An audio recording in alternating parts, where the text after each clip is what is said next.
नमस्कार दोस्तों, स्वागत है आप सभी का आज के मुख्य समाचार के इस वीडियो में। जी हां दोस्तों, मोदी सरकार की तरफ से बड़ी और महत्वपूर्ण खबर की अपडेट निकल कर आ रही है, जिसकी सटीक जानकारी हम आपको इस वीडियो में देंगे। बस आप इस वीडियो के साथ अंत तक बने रहें। और इसी के साथ ही दोस्तों, आज की बड़ी खबरों में आपको बताएंगे कि पीएम मोदी और गृह मंत्री ने ग्लेशियर टूटने पर सीएम रावत से की बात, बोले पूरा देश उत्तराखंड के साथ। जी हां दोस्तों, प्रधानमंत्री नरेंद्र मोदी और गृह मंत्री अमित शाह ने रविवार को उत्तराखंड के चमोली में ग्लेशियर टूटने की घटना पर राज्य के मुख्यमंत्री त्रिवेंद्र सिंह रावत से बात की। मुख्यमंत्री ने पूरी घटना की जानकारी देते हुए उन्हें बताया कि तेजी से राहत और बचाव का कार्य चल रहा है। प्रधानमंत्री मोदी को असम दौरे के दौरान उत्तराखंड में ग्लेशियर हादसे की जानकारी हुई। प्रधानमंत्री नरेंद्र मोदी ने ट्वीट कर कहा कि उत्तराखंड में दुर्भाग्यपूर्ण स्थिति की हम लगातार निगरानी कर रहे हैं। पूरा देश उत्तराखंड के साथ खड़ा है, सभी की सुरक्षा के लिए प्रार्थना करता हूं। वरिष्ठ अधिकारियों से लगातार बात करते हुए एनडीआरएफ की तैनाती और राहत एवं बचाव कार्यों का अपडेट प्राप्त कर रहे हैं। गृह मंत्री अमित शाह ने भी उत्तराखंड के मुख्यमंत्री त्रिवेंद्र सिंह रावत से बात की। उन्होंने कहा कि उत्तराखंड में प्राकृतिक आपदा की सूचना के संबंध में मैंने उप मुख्यमंत्री Trivendra Singh Rawat ji, DG ITBP, DG NDRF से बात की है। सभी संबंधित अधिकारी लोगों को सुरक्षित करने में युद्ध स्तर पर काम चल रहा है। एनडीआरएफ की टीमें बचाव कार्य के लिए निकल गई हैं।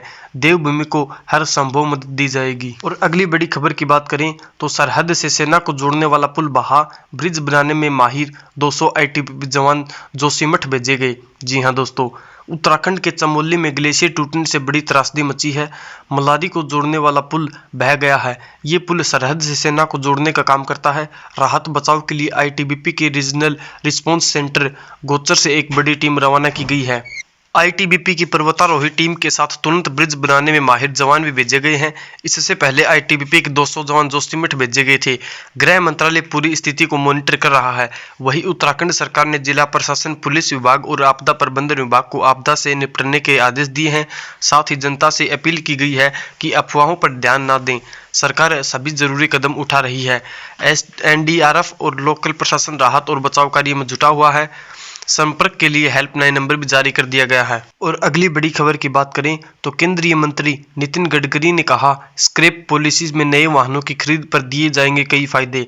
जी हां दोस्तों, केंद्रीय सड़क परिवहन व राजमार्ग मंत्री नितिन गडकरी ने कहा है कि नई नीति के तहत नया वाहन खरीदने में अपने पुराने और प्रदूषण फैलाने वाले वाहन को स्क्रैप करने का विकल्प चुनने वाले खरीदारों को कई लाभ दिए जाएंगे। इस नीति को काफी प्रोत्साहन देने वाला करार देते हुए गडकरी ने कहा कि इससे आने वाले वर्षों में भारतीय वाहन उद्योग का कारोबार 30% बढ़कर 10 लाख करोड़ रुपए तक पहुंच जाएगा। बजट 2021-22 में स्क्रैप पॉलिसी की नीति की घोषणा की गई है। माना जा रहा है कि इससे वाहन उद्योग को कोविड-19 महामारी के लिए प्रतिकूल प्रभाव से उबरने में मदद मिलेगी। नई स्क्रैप पॉलिसी के तहत व्यक्तिगत या निजी वाहनों का 20 साल में और वाणिज्यिक वाहनों का 15 साल में फिटनेस टेस्ट होगा।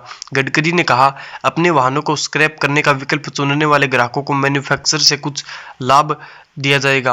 वास्तव में स्क्रैप नीति फायदेमंद साबित होगी। इससे न केवल अर्थव्यवस्था को प्रोत्साहन मिलेगा, बल्कि वाहन उद्योग को भी फायदा होगा और साथ ही वाहनों का प्रदूषण कम करने में भी मदद मिलेगी।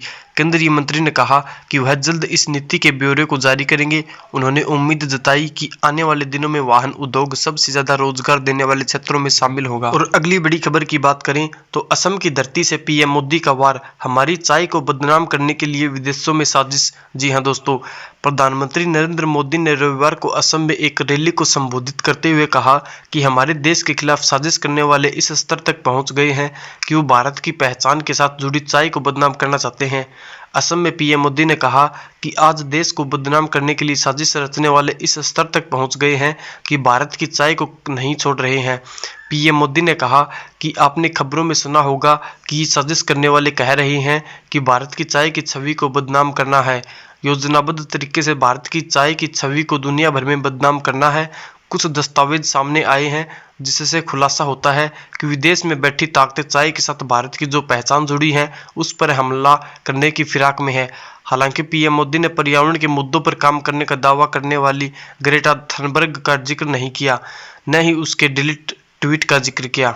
और अगली बड़ी खबर की बात करें तो नींद में इस शख्स ने निगल लिया एयरपोड। सुबह आंख खुली तो हुआ कुछ ऐसा कि डॉक्टर भी रह गए हैरान। जी हाँ दोस्तों, अक्सर छोटे बच्चों द्वारा सिक्का या बटन निगलने के लिए के किस्से आम है, लेकिन सोचिए अगर कोई बड़ा व्यक्ति नींद में अपने एयरपोड निगल जाए तो क्या हो।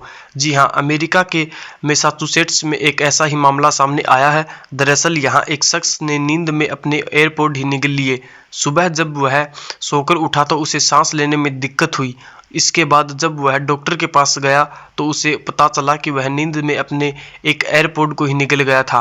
बता दें कि 38 साल के ब्रेट गोथियर वर्सेस्टर में रहते हैं। नींद से जागने के बाद जब उन्होंने पानी पीने की कोशिश की तो उन्हें पानी निगलने में भी काफ़ी परेशानी हुई। इसके बाद उन्हें महसूस हुआ कि उनके सीने में कुछ चुभ सा रहा है। दोपहर होते होते उन्हें महसूस हुआ कि उनका एयरपोड कहीं मिसिंग है। अब उन्हें थोड़ा एहसास हुआ कि शायद कुछ गड़बड़ है। डॉक्टर ने जब उनका एक्सरे किया तो सारी बात सामने आ गई। ब्रेड ने सच में नींद में अपना एयरपोड निगल लिया था। डॉक्टर ने उन्हें बताया कि एयरपोड उनकी खाने की नली में जाकर फंस गया था, जिसे सर्जरी के बाद ही निकाला जा सकता था। इसके बाद ब्रेड ने सर्जरी कराई, लेकिन इस पूरे घटनाक्रम के दौरान हैरान कर देने वाली बात यह रही कि सर्जरी कर निकालने के बाद एयरपोड काम कर रहा था।